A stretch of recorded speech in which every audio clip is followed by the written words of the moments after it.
लोक जनशक्ति पार्टी में बगावत को लेकर के खबरें तो आपने कई सुनी होंगी, लेकिन इस खबरों के तह में आप जाएंगे तो एक बहुत बड़ी रणनीति आपको सामने नजर आएगी। आपको बता दें कि 2020 के चुनाव के बाद अगर नीतीश कुमार के टारगेट पर सबसे ज़्यादा कोई रहा तो वो थे लोक जनशक्ति पार्टी के चिराग पासवान। उन्होंने साफ तौर पे चिराग पासवान को अपनी हार के लिए, अपनी कम सीटों के लिए जिम्मेदार बताया था। इतना ही नहीं, हालांकि जदयू के और नेताओं का कहना कुछ और था कि ये पूरा गेम प्लान जो है वो भारतीय जनता पार्टी ने बनाया है।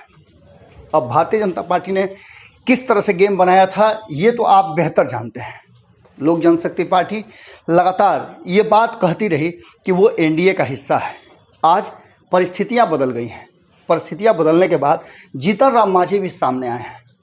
नीतीश कुमार के इस गेम प्लान ने जिस तरह से एलजेपी में हड़कंप मचा दिया, उससे कई फायदे हुए हैं। एक तीर से नीतीश कुमार ने कई शिकार किए हैं। पहला शिकार तो उन्होंने जिस तरह से वादा किया था जीतन राम मांझी से रामविलास पासवान के बाद दलितों के सर्वमान्य नेता के रूप में सामने खड़ा करने का, वो उनकी मनसा और मुराद दोनों पूरा कर दिया। दूसरी तरफ बिहार में एलजेपी और भारतीय जनता पार्टी के साझा रणनीति, जिसको कहा जा रहा है कि राजनीति में ऐसा चलते रहता है, उस रणनीति का हिस्सा जिसमें 2020 के विधानसभा चुनाव में नीतीश कुमार को कम सीटों से संतोष करना पड़ा था, उसका भी बदला ले लिया।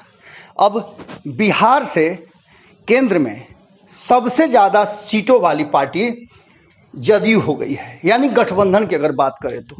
ऐसी स्थिति में आपको पता है कि एनडीए में बिहार का गठबंधन कैसे चल रहा है। एनडीए में दो खेमे हैं। एक खेमा भारतीय जनता पार्टी का है जिसके साथ वीआईपी है, और दूसरा खेमा नीतीश कुमार का है जिसके साथ जीतन राम मांझी हैं। अब एक तीसरा खेमा जो एलजेपी है, जिसको लगातार ये कहा जा रहा था कि नीतीश कुमार शामिल नहीं होने देंगे, और भारतीय जनता पार्टी में इतनी हिम्मत और कुव्वत नहीं है कि वो नीतीश कुमार के फैसले से अलग जाए। अब भारतीय जनता पार्टी एलजेपी को मंत्रिमंडल में तो शामिल कर सकती है, लेकिन उसमें चिराग पासवान नहीं होंगे। ये गेम प्लान बहुत बड़ा हो गया और इस पर जीतन राम मांझी की पार्टी बड़ी ही खुश है। उसका लगातार इस पूरे मामले पर बयान आना शुरू हो चुका है। पार्टी के प्रवक्ता दानिश रिजवान ने जीतन राम मांझी के शब्दों को हूबहू रखते हुए क्या कुछ कहा है, सुनिए आप।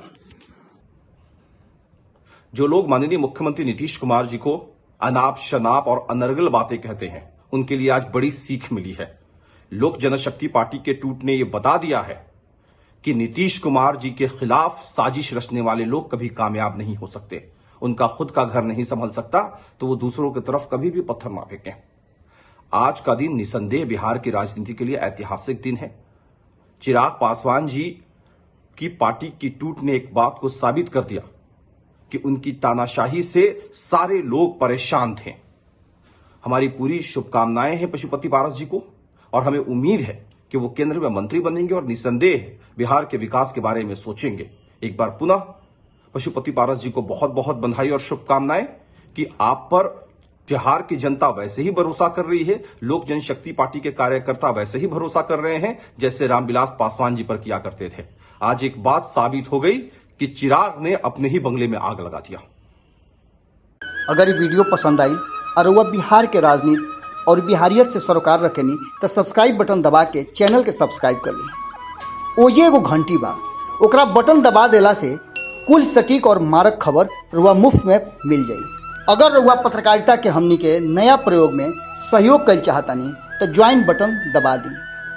पेटीएम नंबर नोट कर ली 9386816700। धन्यवाद।